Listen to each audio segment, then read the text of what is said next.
Hello everyone, welcome है सभी का आज की इस क्लास में। तो आज की इस क्लास में हम जो पंचायती राज के बारे में जो थ्योरी क्लास रखने वाले हैं, इसके बारे में हम कुछ पॉइंट्स पर जो बात करने वाले हैं। 3 क्लासेज ही होंगी, तो फीडबैक ज़रूर बताना कमेंट में किस तरीके से आपको ये नोट्स लगते हैं, किस तरीके से क्लास लगती है और क्या सुझाव होंगे वो ज़रूर बताना कि चेंजेस करने चाहिए या नहीं। तो वेलकम है सभी का। ठीक है, तो आज हम पहला पार्ट इसका पढ़ने वाले हैं। ओके, तो चलिए क्लास को स्टार्ट करते हैं। तो भाई सबसे पहले हम जानते हैं कि पंचायती राज और स्थानीय स्वशासन क्या है। तो देखिएगा, पंचायती राज व्यवस्था और नगरीय स्थानीय शासन जो होते हैं, इन दोनों को मिलाकर ही क्या होता है स्थानीय, मतलब पर्टिकुलर स्थान पर। अब कोई जगह जो गांव वाली हो सकती है उसके लिए पंचायती राज व्यवस्था आएगी, अगर कोई सिटी जैसा है तो नगरीय स्थानीय स्वशासन होगा। इन दोनों को ही कंबाइंड रूप से कहते हैं स्थानीय स्वशासन। ठीक है, तो ये नहीं कि स्थानीय स्वशासन में ओनली पंचायत राज आते हैं, तो इसमें नगरीय और जो पंचायती राज दोनों ही आते हैं। ठीक है, नेक्स्ट है फिर ये विषय किसका है भाई संविधान में, तो ये राज्य सूची का विषय है और उद्देश्य इसका जो लोकतांत्रिक विकेंद्रीकरण करना है। ठीक है, नेक्स्ट है फिर आज़ादी से पहले का इतिहास क्या रहा था पंचायती राज का, क्या यह पहले एग्जिस्ट करती थी या नहीं, इस पर हम देखते हैं। तो देखिएगा, आज़ादी से पहले जो है 1928 में बीकानेर पहली ऐसी रियासत थी जिसने जो है पंचायती राज के लिए एक अधिनियम बनाया था। अगर पूछ लिया जाए तो आज़ादी से पहले कौन सी एकमात्र रियासत थी, तो बीकानेर थी। ठीक है, 1928 में। और आज़ादी के बाद या फिर संविधान के बाद जो है क्या नाम से 1953 में राजस्थान पंचायती राज अधिनियम बना, जो 1994 तक चलता है। और इसमें जोधपुर, उदयपुर, सिरोही, जयपुर और भरतपुर जैसे रियासतें जो है शामिल थी। ठीक है, आज़ादी से पहले एकमात्र बीकानेर 1928। ओके, नेक्स्ट है फिर बलवंत राय मेहता समिति का संबंध किससे आता है, तो वो आता है पंचायती राज व्यवस्था से आता है। ठीक है, और इसका गठन होता है 1957 में, ध्यान रखना। और गठित करता कौन थे, उस टाइम के प्रधानमंत्री थे जवाहरलाल नेहरू, तो उन्होंने ही इस समिति को गठन करवाया था। ठीक है, और ये त्रिस्तरीय हैं। ठीक है, बलवंत राय मेहता समिति के अनुसार ही, और पंचायती राज के जनक भी इन्हें ही कहा जाता है। ओके, तो जवाहरलाल नेहरू को ना। और देखो भाई कौन कौन से स्तर बताए हैं बलवंत राय मेहता समिति ने, तो ग्राम स्तर पर जो ग्राम पंचायत, पंचायत स्तर पंचायत समिति होती है खंड स्तर पर यानी ब्लॉक स्तर पर, और जिला स्तर पर जो पूरी जिला परिषद जो काम करते हैं। पूछ लिया जाए ग्राम पंचायत किस पे, ग्राम स्तर पर, पंचायत समिति ब्लॉक लेवल पर, जिला परिषद जो है जिला स्तर पर। नेक्स्ट है फिर राजस्थान में ऐतिहासिक शुरुआत कैसे क्या हुआ था, उसको हम देखते हैं। तो 2 अक्टूबर 1959 को नागौर के बगदरी गांव में जो प्रधानमंत्री जवाहरलाल नेहरू ने जो इसका शुभारंभ किया था। ठीक है, और 1960 में राजस्थान में पहली बार इसके चुनाव होते हैं। तो मुख्य सचिव कौन थे, तो भगवंत सिंह मेहता थे। इनके ही सहयोग से प्रयासों से ही जो 1960 में राजस्थान में पहली बार पंचायती राज के चुनाव होते हैं। इसीलिए जो तो देखो भाई भगवत सिंह मेहता को जो राजस्थानी पंचायती राज के जो जनक कहते हैं। ओवरऑल तो पंडित जवाहरलाल नेहरू है, ठीक है, लेकिन राजस्थान के संक्षेप में आइए क्योंकि इन्हीं के प्रयासों से पहली बार चुनाव हुए थे, तो इन्हीं को जनक यहाँ पे मान लिया गया क्योंकि बहुत अथक प्रयास किए थे इन्होंने। नेक्स्ट है फिर प्रमुख समितियाँ और उनके सुझाव। तो मतलब पंचायती राज में क्या क्या होना चाहिए, तो उसके लिए कई सारे नेताओं ने कई सारी कमेटियाँ इसके लिए बैठी है। तो संबंध किन किन का वो हम देख लेते हैं। तो सबसे पहले देखो 1964 में आती है सादिक अली समिति। इन्होंने क्या प्रस्ताव रखा था, इन्होंने ग्रामीण लोकतंत्र के लिए जो वित्तीय व्यवस्था भी होनी चाहिए, मतलब इस पर इन्होंने फोर्स दिया था, बल दिया था। ठीक है, ग्रामीण लोकतंत्र के लिए वित्तीय व्यवस्था पर बल दिया था।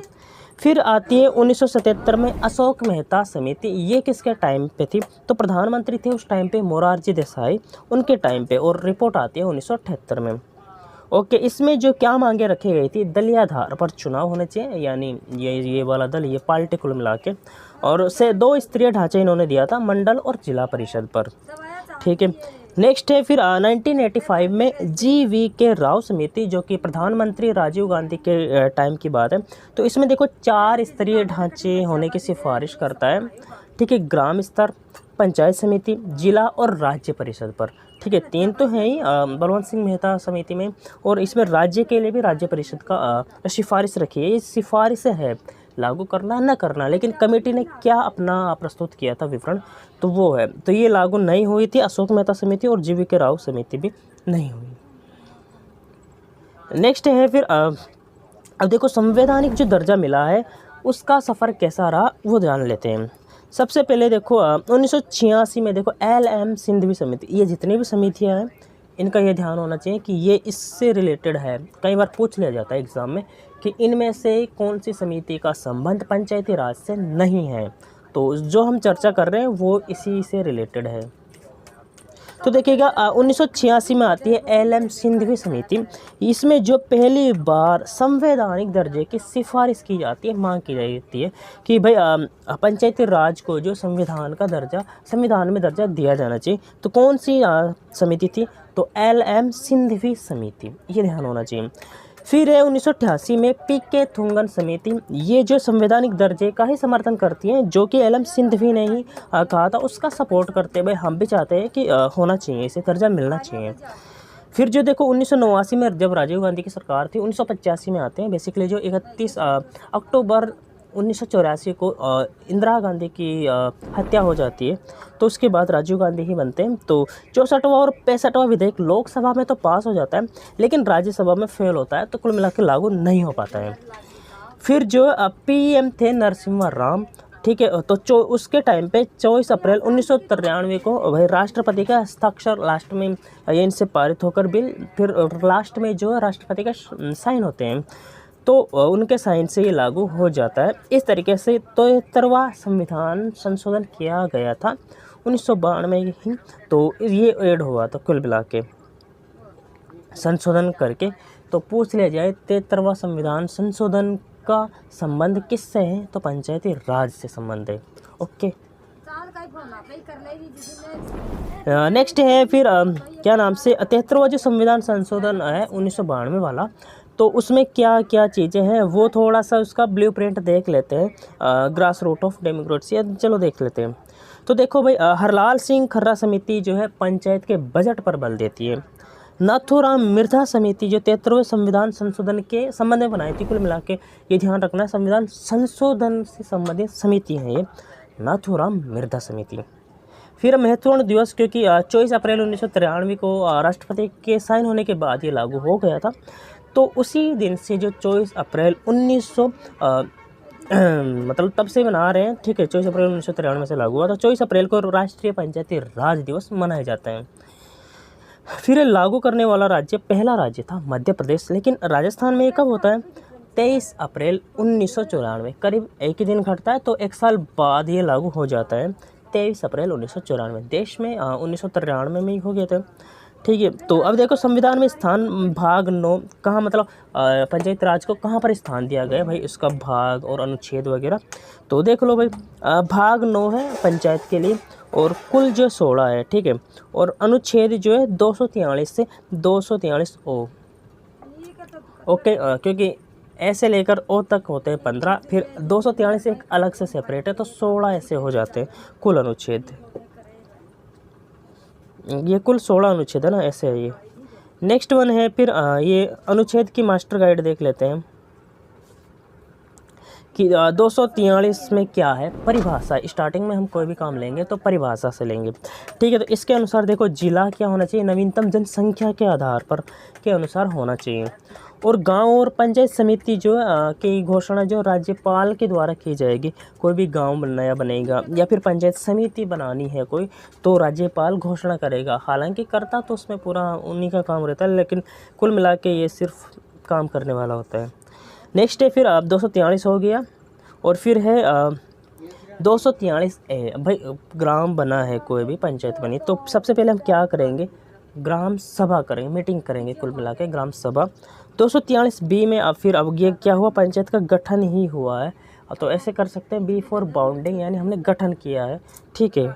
और सी से सी संरचना, से मतलब सेम साउंड आ रहा है ना, तो सी से संरचना पढ़ सकते हैं, वैसे कंस्ट्रक्शन बिल्डिंग में हो जाता है, वरना सी से भी हम कर सकते थे, ठीक है। अब डी से आरक्षण कैसे ध्यान रखोगे, बस में जाते हैं हम, तो डी फॉर ड्राइवर को बोलते हैं भाई मेरे लिए एक सीट रखना, अभी आया मैं पानी की बोतल लेके आता हूँ, तो डी से ड्राइवर को हम बोलते हैं, जैसे इसमें लिखा हुआ होता है महिलाओं के लिए आरक्षित सीट, विधायक के लिए आरक्षित सीट।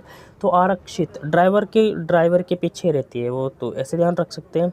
243 डी में ड्राइवर को बोलेंगे मेरे लिए एक सीट रखना, मैं आ रहा हूँ पानी लेके।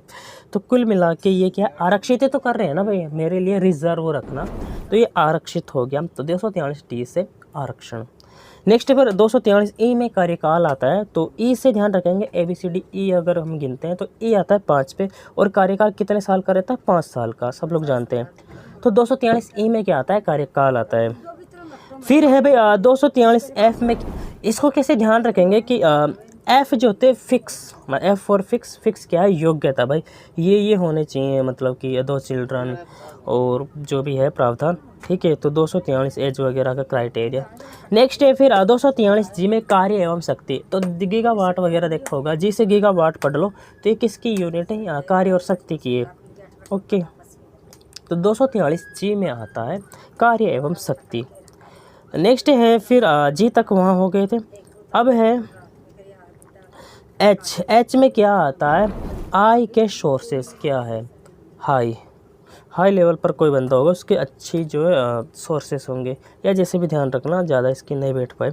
आई से इनकम होती है, तो राज्य वित्त आयोग से रिलेटेड है 243 आई। अब जे से देखो, 243 जे से है लेखा परीक्षण। भाई हम पढ़ते हैं साथ में लेखा और जोखा होता है, तो लेखा ही हो गया और जे से ये जोखा, तो 243 जे में आता है लेखा परीक्षण। नेक्स्ट है फिर राज्य निर्वाचन आयोग के से, ये इम्पोर्टेंट है तो इसको ध्यान रखना है। राज्य निर्वाचन आयोग आता है 243 के में। 243 एल जो है लागू किसमें, केंद्र शासित प्रदेश में। 243 एम कुछ राज्यों में ये लागू नहीं होता है, ठीक है। और हाँ, 243 एन में 1 साल तक पुराने कानून लागू करने का प्रावधान है। और 243 ओ जो न्यायालय का निषेध है भाई, उसमें मतलब न्यायालय कोई भी प्रतिक्रिया नहीं कर सकता।